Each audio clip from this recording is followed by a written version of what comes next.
Hi friends, எல்லாருக்கும் வணக்கம்.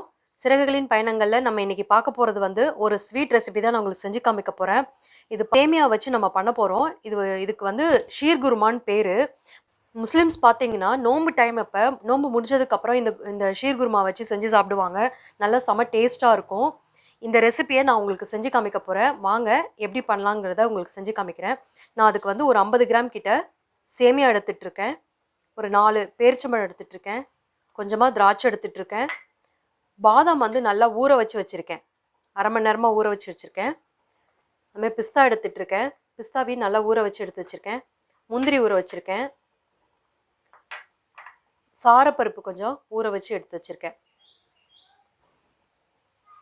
இதுதான் இதுக்கு தேவையான பொருள். நான் இன்றைக்கி வந்து சக்கரை வச்சு பண்ண போகிறதில்ல, மில்க் மேட் வச்சு தான் நான் செஞ்சு காமிக்க போகிறேன். வாங்க எப்படி செய்யலாங்கிறத பார்க்கலாம். அதுக்கு முன்னாடி இந்த பருப்பு ஊற வச்சுருக்கேன் இல்லையா, இதில் இருக்க தோல் எல்லாத்தையும் எடுத்துட்டு எல்லாத்தையும் நெய்யில் வந்து ரோஸ்ட் பண்ணணும். நான் இது ஃபுல் அண்ட் ஃபுல் வந்து பாலில் தான் செய்ய போகிறேன். இதுக்கு வந்து நான் 1 லிட்டர் பால் எடுத்துகிட்ருக்கேன். இது நல்லா காஞ்சிட்ருக்கு. இது பாட்டு காயட்டும். இந்த பால் வந்து நல்லா சுண்டணும் கொஞ்சம் ஓரளவுக்கு. நான் ஃபுல் ஃபேட் க்ரீம் மில்க் தான் எடுத்திருக்கேன். இருந்தாலும் பால் கொஞ்சம் இது பாட்டுக்கு சுண்டட்டும். அதுக்குள்ளே நம்ம நட்ஸ் எல்லாத்தையும் நெய்யில் போட்டு வறுத்து எடுத்துகிட்டு வந்துடலாம். மாதிரி ஒரு கடாயில், சின்ன கடாயில் நான் 1 டேபிள் ஸ்பூன் கிட்ட நெய் ஆட் பண்ணிக்கிறேன். இதோட காஞ்ச திராட்சை எடுத்து வச்சுருக்கேன் இல்லையா, அதை ஆட் பண்ணிக்கோங்க. இதோட ஊற நட்ஸ் எல்லாத்தையும் எடுத்து பொடியாக கட் பண்ணி இந்த மாதிரி எடுத்து வச்சுருக்கேன். இதையும் இதோடு சேர்த்து எல்லாத்தையும் வறுத்துக்கோங்க. இந்த பேரிச்சம்பழத்தையும் இதோட ஆட் பண்ணிவிட்டு நெய்யில் வந்து நல்லா வறுத்து எடுத்துருங்க. நல்லா ட்ரை ஆகிட்டு வருது எல்லாமே. இன்னும் ஒரு 5 நிமிஷத்தில் இதை வந்து பவுலுக்கு மாற்றிடலாம். பாருங்கள், நல்லா வறுபட்டுருச்சு. நான் இதை அப்படியே பவுலுக்கு மாற்றிக்கிறேன். நான் இதோட இன்னும் 1 டேபிள் ஸ்பூன் நெய் ஆட் பண்ணிக்கிறேன். நல்லா சூடு வரட்டும். நான் எடுத்து வச்சுருக்கேன் இல்லையா சேமியா, இதையும் போட்டு நல்லா நெய்யில் வறுத்துக்கோங்க.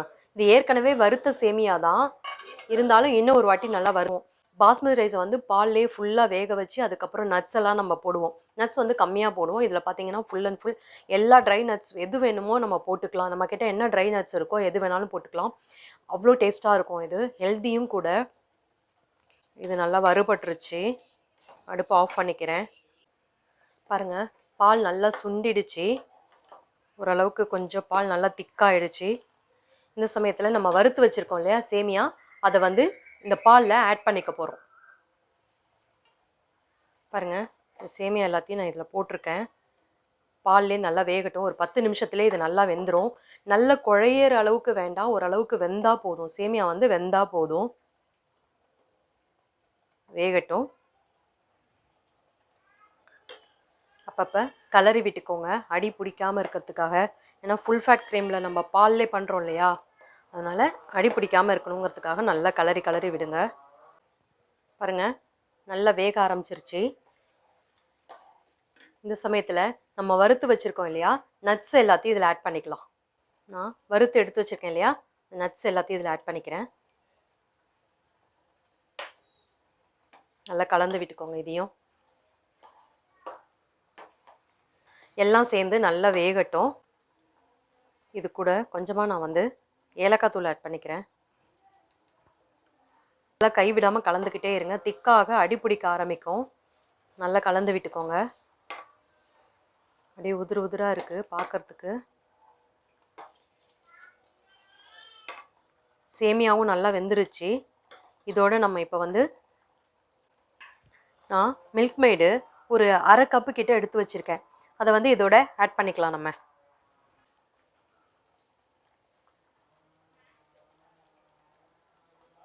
உங்களுக்கு வேணும்னா, உங்ககிட்ட இது இல்லை அப்படின்னா நீங்கள் சுகர் கூட ஆட் பண்ணிக்கலாம்.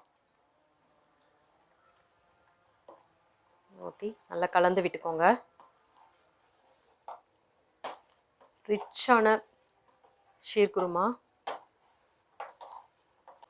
உங்களுக்கு கண்டன்ஸ் மில்க் பத்தலைன்னா நீங்கள் சுகர் கூட கொஞ்சம் ஆட் பண்ணிக்கோங்க. பாருங்கள், நல்லா திக்காகிடுச்சு.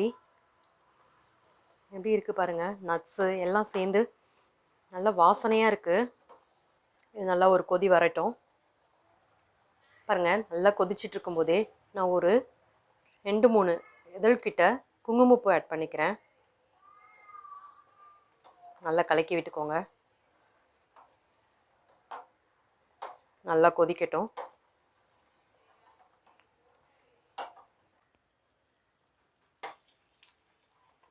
இந்த சமயத்தில் நம்ம கொஞ்சம் அடுப்பு ஆஃப் பண்ணிடலாம். ரெடி ஆகிடுச்சி. பாயசத்தை நம்மளும் வீட்டில் பசங்களுக்கு செஞ்சு கொடுக்கலாம். எல்லாமே ஹெல்த்தியாக தான் போட்டிருக்கோம். நட்ஸ் போட்டிருக்கோம், மில்க் மேட் போட்டிருக்கோம். சின்னவங்கலேருந்து பெரியவங்க வரைக்கும் கண்டிப்பாக விரும்பி சாப்பிடுவாங்க.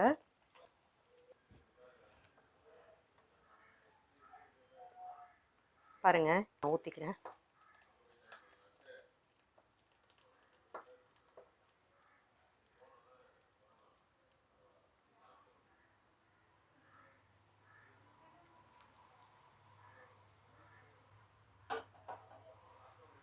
ஷீர் குருமாவை நீங்களும் வீட்டில் செஞ்சு பாருங்கள். உங்களுக்கு பிடிச்சிருந்தா லைக் பண்ணுங்கள், கமெண்ட் பண்ணுங்கள், ஷேர் பண்ணுங்கள், சப்ஸ்கிரைப் பண்ணுங்கள். பக்கத்தில் இருக்க பெல் பட்டனை கிளிக் பண்ணுங்கள். நாங்கள் போடுற வீடியோஸ் உடனுக்குடனே உங்களுக்கு நோட்டிஃபிகேஷனில் வரும். தேங்க்யூ.